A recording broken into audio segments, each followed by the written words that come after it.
جو چیز آئے گی وہ میں تمہیں بتاتا ہوں. توجہ، میں آج ہی اعلیٰ حضرت فاضل بریلوی رضی اللہ تعالیٰ عنہ کا یہ قول پڑھ رہا تھا. کسی نے سوال کیا آپ سے سورہ ملک کے بارے میں، تبارک کے بارے میں، تو آپ نے کیا نفیس جواب ارشاد فرمایا.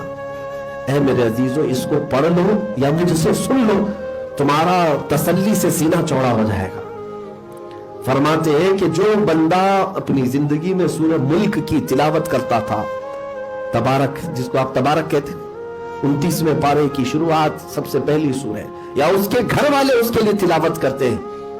کہا جیسے ہی تمہاری روح قبض ہوئی، تمہارا انتقال ہوا، تمہارے عزیز تمہیں لے جا کر کے قبرستان میں دفن کراتے ہیں. تمہارے عزیز ہی صرف سفید کپڑے میں دفن کر کے آ جاتے، پھر تمہارے اوپر مٹی ڈال کر کے آتے. ایسے حالات میں کون جاتا ہے تمہارے ساتھ؟ فرمایا گیا جیسے ہی تمہارے رشتہ دار قبرستان سے 40 قدم دور جاتے ہیں، عذاب کے فرشتے قبرستان میں قبر میں آتے ہیں، اور جیسے ہی وہ عذاب کے فرشتے آتے ہیں تو یہ سورہ ملک سامنے آ کر کے کھڑی ہو جاتی ہے اور کہتی ہے کہ میں اس کو عذاب دینے نہیں دوں گی.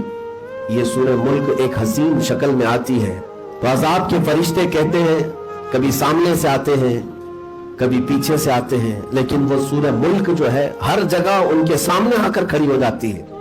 توجہ چاہتا ہوں، کون سی چیز تمہارے ساتھ جائے گی اور تم کیا کمانے میں لگے ہو. سورہ ملک کو اتنی طاقت دی جاتی ہے، حدیث پاک میں ہے، قبر میں آ کر کے فرشتوں سے جھگڑا کرتی رہتی ہے، عذاب کے فرشتوں سے، کہ نہ میں عذاب دینے نہیں دوں گی.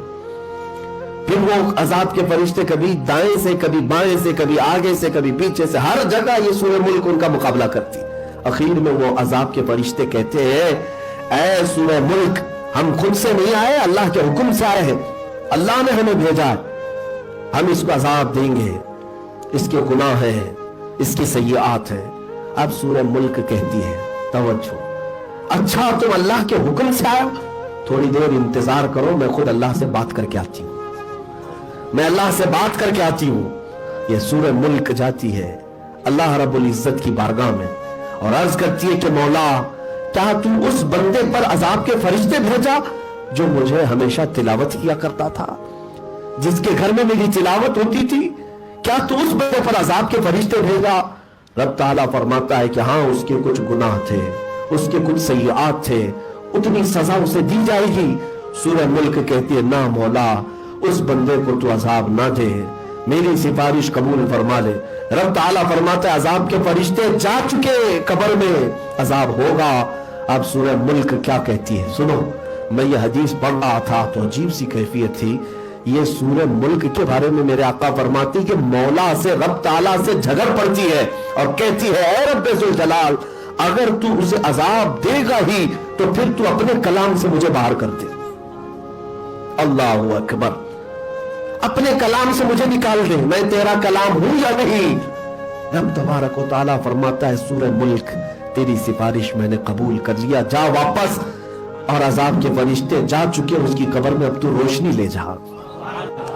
اب سنو اس کے بعد کی بات میں نے پڑھا تو میرا دل بھی ٹھنڈا ہوا. اے میرے عزیزوں، میرے سننے والوں، آج کے بعد سے اس کی پابندی رکھو.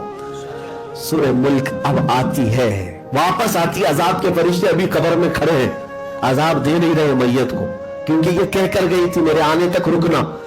رب تعالیٰ سے بات کر کے، اجازت لے کر کے، سفارش کر کے واپس آئی.